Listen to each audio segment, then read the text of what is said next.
Ẹ̀yin èèyàn mi nílé lóko lọ́nà òdì, mo dúpẹ́ lọ́wọ́ yín, mo kí yín káàbọ̀ sórí ètò tòní. Nípa ọ́pdéètì ikú Mohbad, òun ni mo wá sọ̀rọ̀ lé lórí lénìí. Lákọ̀ọ́kọ́, mo dúpẹ́ lọ́wọ́ yín, ẹ̀yin tẹ́ ń subscribe. Ọlọ́run Elédùmarè á bá mi gbé ọwọ́ yín sókè òkè òkè, lọ́lá yín á máa lọ o. Àwọn èèyàn ń béèrè question o, wọ́n ní báwo ni àwọn ọlọ́pàá ṣe ń fi ọ̀rọ̀ Mohbad falẹ̀, wípé ó yẹ ká ti gbọ́ èsì lórí investigation tí wọ́n ń ṣe, wípé wọn ò dẹ̀ tó arrest Naira Marley àti Sam Larry. Ẹ̀yin èèyàn lé, ẹ ní sùúrù o.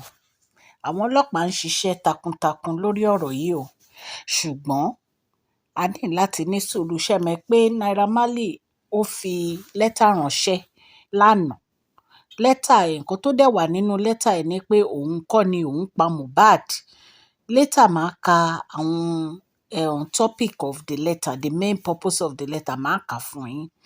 Ṣùgbọ́n kí n tó ka purpose of the letter fún yín, ẹ jẹ́ ká jọ gbé ọ̀rọ̀ yìí yẹ̀wò lórí question táwọn èèyàn ń béèrè.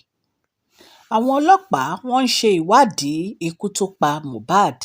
A dẹ̀ dúpẹ́ nítorí pé a ní good news fún yín. Good news tá dẹ̀ ní ni pé àwọn House of Representatives wọ́n sọ ọ̀rọ̀ ikú Mohbad yìí.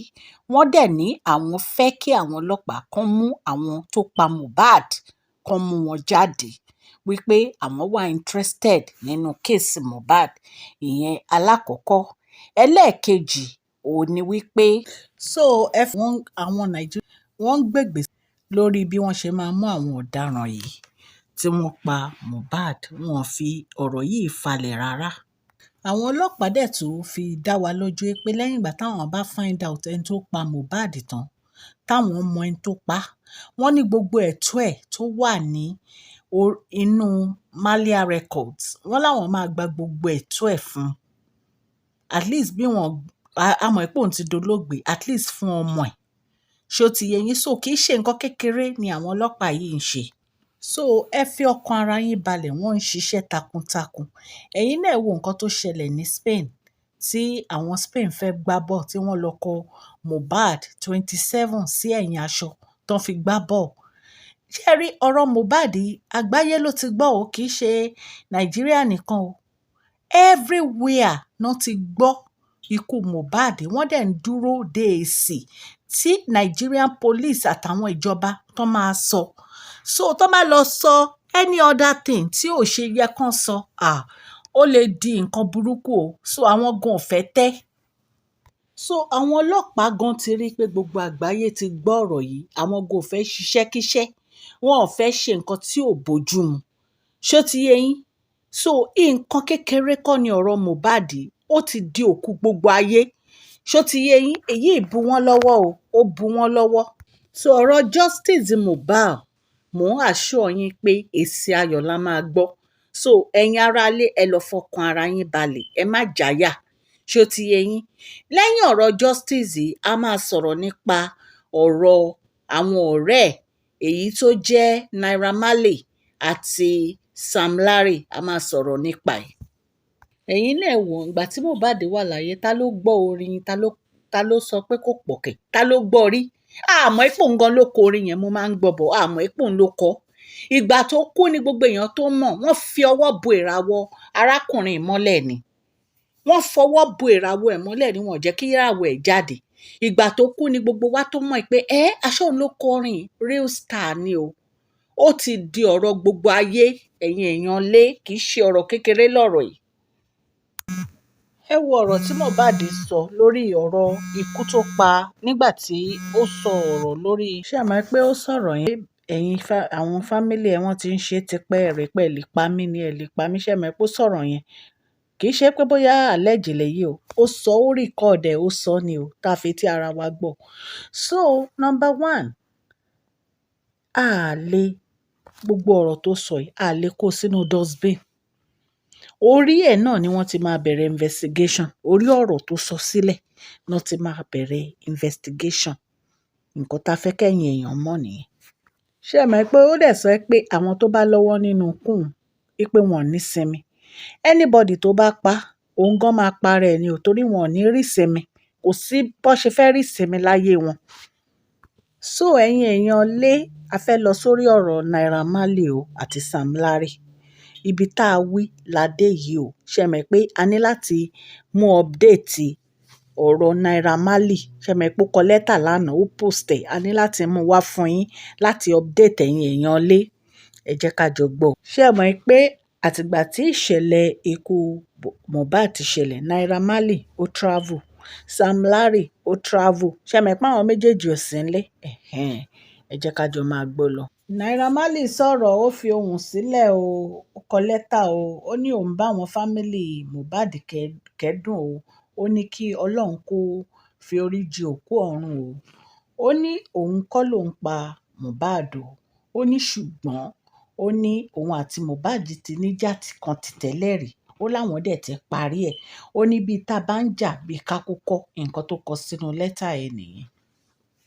Ó ní bí àwọn èèyàn ṣe ń ba òun lórúkọ jẹ́, ó ní kò jọ òun lójú. Ó ní torí òun mọ̀ pé àwọn ọ̀tá òun, àwọn ni wọ́n ń ṣe gbogbo ìkíní kí àwọn èèyàn fi máa ba òun lórúkọ jẹ́. Ó ní ṣùgbọ́n ó ti ṣẹlẹ̀ sáwọn kan rí. Ó ní tó bá yá, ó ní gbogbo ẹ̀ á níyanjú. Ẹ̀yin èèyàn lé, kò ń ṣe nǹkan kékeré o. Ó tẹ̀síwájú, ó lóun ti ṣetán láti máa bọ̀ wá sí Nàìjíríà láti wá help àwọn ọlọ́pàá láti ṣe ìwádìí òun.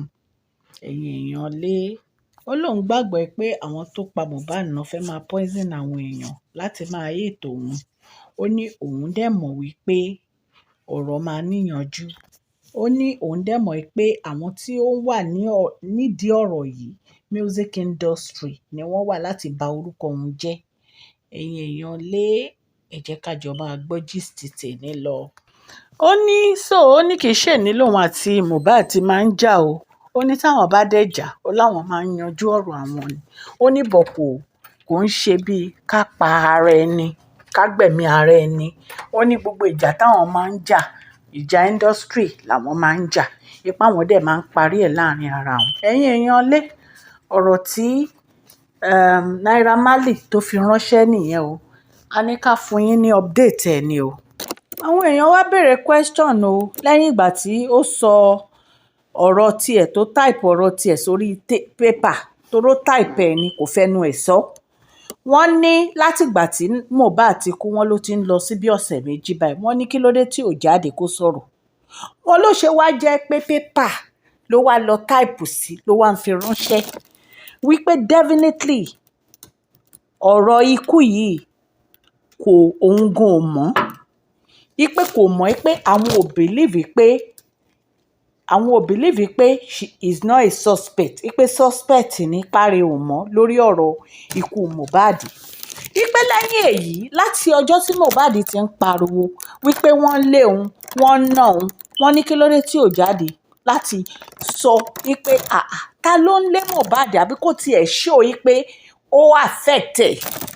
Wọ́n ní rárá, wọ́n ní màmá Mohbad ti jáde, ó ti sọ̀rọ̀ pé Naira Marley èèyàn burúkú ni. Naira Marley ó mọ̀ bí ọmọ ń ṣe kú. Wọ́n ní màmá Mohbad pé ṣe bí ó sọ̀rọ̀ sórí afẹ́fẹ́, àwọn dẹ̀ fetí ara àwọn gbọ́. Àwọn èèyàn náà bí wá ní gbogbo èyí o. Nǹkan táwọn èèyàn bí wá la ní ká sọ fún yín. Ṣùgbọ́n ọ̀rọ̀ tí Naira Marley sọ sínú pépà, tó type sínú pépà tó fi ránṣẹ́, òun láti kà fún yín. Àwọn èèyàn ní pé ṣé a dẹ̀ tún gbọ́ pé Naira Marley Mohbad gangan fúnra ẹ̀ ní pé tóun bá kú, kán hold Naira Marley responsible. Wọ́n ní pé Naira Marley wá jáde ńgbà yẹn pé Mohbad orí ò pé ni, kò mọ nǹkan tó ń ṣe mọ́ ni. Wọ́n ní lẹ́yìn ìgbà tí ó máa sọ yìí, wọ́n ní Mohbad máa ti release ábọ̀mù méjì. Wọ́n ní gbogbo orin tí Mohbad dẹ̀ kọ sínú ábọ̀mù ẹ̀, ẹni tó rí ẹ̀ pé kò lè kọ orin yẹn rárá. Ká ámbèlè tà sí ẹni tó rí ò pé. Wọ́n ní ẹ̀ ń sẹ́ pé orí èèyàn ò pé, ó dẹ̀ ń release ábọ̀mù ẹ̀ dẹ̀ ń tà. Àwọn èèyàn ní ká fura sí Naira Marley. Ẹ̀yin èèyàn lé, ẹ jẹ́ ká continue update yìí. Èèyàn kan tún sọ fún wa pé látìgbà tí Mohbad ti kúrò lọ́dọ̀ Naira Marley ní ibi iṣẹ́ wọn, ní record industry wọn, wọ́n ní ó ti ṣe àwo méjì jáde. Wọ́n ní ṣé ẹni tó rí òpè lè ṣe àwo ni. Wọ́n ní irọ́ pátápátá ni Naira Marley ń pa. question táwọn èèyàn tẹ̀ sí wa nìyẹn là ń sọ fún yín. Ṣó ti yé yín ẹ̀yin aráalé? Wọ́n ní then èèyàn kan tó wá sọ pé ìgbà tó ti jáde látìgbà tí Mohbad ti kú, wípé kò tiẹ̀ jáde kó tiẹ̀ sọ̀rọ̀ lórí, wípé ṣe bó ní Instagram tó ti máa ń jó, wípé wọ́n rí recently tó ń jó lẹ́yìn ìgbà tí Mohbad ti kú, tó jẹ́ pé lórí Instagram ẹ̀ gangan ló ń jó. Wípé so kí ló dé tó yẹ pé kò jáde ńgbà yẹn kó sọ̀rọ̀ pé wípé ṣe bí Davido jáde, gbogbo àwọn èèyàn ló jáde, pé kí ló dé tóun ò jáde ńgbà yẹn kó sọ̀rọ̀ lórí pé òun bá àwọn family Mohbad kẹ́dùn, wípé definitely ó lọ́wọ́ nínú ẹ̀. Àwọn èèyàn ló sọ bẹ́ẹ̀ o, question tán sọ ni o. So ẹ jẹ́ kájọ máa gbọ́ update lọ. So àwọn èèyàn ní gbogbo nǹkan tó sọ yẹn àwọn ò gbàgbọ́, wípé kò dẹ̀ ń ṣe gbogbo nǹkan táwọn èèyàn bá sọ làwọn máa gbàgbọ́, wípé irọ́ pátápátá ló pọ̀ jù nínú gbogbo nǹkan tí Naira Marley sọ. Wípé Naira Marley, àwọn èèyàn ń sọ pé nǹkan tí Mohbad sọ ni pé Naira Marley ń lé òun, wípé tóun bá dẹ̀ kú Naira Marley nìkan mú. Wọ́n ní nǹkan tí Mohbad sọ kó tó kú, wọ́n ló fohùn sílẹ̀, wọ́n ní ohun ẹ̀dẹ̀ làwọn ń tẹ̀lé. Ẹ̀yin èèyàn ilé, ẹ jẹ́ kájọ máa gbọ́ update. Àwọn èèyàn kan tún sọ̀rọ̀, wọ́n ní pé àwọn ò lè trust Naira Marley, wọ́n ní nítorí pé ó ti fi ẹnu ara ẹ̀ sọ pé òun àti Mohbad ní clash kó tó di ipò kú. Wípé látìgbà tí Mohbad dẹ̀ ti kú kò jáde ọjọ́ kìíní, ọjọ́ kejì, ọjọ́ kẹta, ọjọ́ kẹrin, títí ọ̀sẹ̀ méjì. Wọ́n ní àná ló ṣẹ̀ṣẹ̀ wá sọ̀rọ̀, wọ́n ní tó nítorí ẹ̀ òun ní number one suspect, òun àti Sam Larry. Wọ́n ní lóòótọ́ Sam Larry ti jáde pé òun ò mọ nǹkan kan, wọ́n ní but suspect ṣe làwọn méjèèjì. Àwọn èèyàn ló sọ bẹ́ẹ̀ o, a kàn fún yín ní update ni. Àwọn èèyàn ní kí ló dé tó jẹ́ pé Naira Marley yí pé òun gangan kọ́ ló ń ṣiṣẹ́ yẹn, ó ní àwọn èèyàn burúkú tó rán níṣẹ́ yẹn ni. Wọ́n ní nítorí pé Mohbad ó ti attack ẹ̀ rí, wípé òun ló fẹ́ pa òun, so kò fẹ́ kí ọwọ́ òun hàn bẹ́ẹ̀. Wípé àwọn tí wọ́n lu Mohbad kán lọ wo fídíò àwọn tó ń lù kiri, kán lọ wo fídíò wọn, pé torí wọ́n fídíò àwọn ọ̀rẹ́ Mohbad fídíò wọn gbà kan tó ń lé Mohbad tó ń lù. Wípé tó bá mú àwọn ẹni yẹn pé ó máa jẹ́wọ́, wọ́n máa kà á. Wípé Naira Marley mọ̀ ń pa ẹ̀ àti Sam Larry, nǹkan táwọn èèyàn sọ là ń sọ síta fún yín o. Ẹ̀yin èèyàn lé, gbogbo ọ̀rọ̀ yìí làwọn èèyàn ti ń dàbò wá, tí wọ́n ti ń send comment, tí wọ́n ti ń send enquiry nípa ẹni tó pa Mohbad. Ẹ̀yin èèyàn, àṣírí ẹni tó pa Mohbad máa tú o. Ṣùgbọ́n ẹ̀yin èèyàn wa, ẹ jẹ́ ká ní sùúrù kí àwọn ọlọ́pàá kí wọ́n parí investigation wọn. Ọlọ́run á dẹ̀ fún wọn ṣe. Ẹ jẹ́ ká ní sùúrù, ní agbára Ọlọ́run gbogbo ẹ̀ á yanjú. Naira Marley ó lóun ti ń bọ̀ Nàìjíríà o láti wá help àwọn ọlọ́pàá láti wá ṣe ìwádìí wọn. Ẹ̀yin èèyàn lé, a ní ká mú update wá fún yín lọ. Ó ní òun máa bá àwọn ọlọ́pàá ṣe investigation. A ní ká mú update wá fún yín ni o.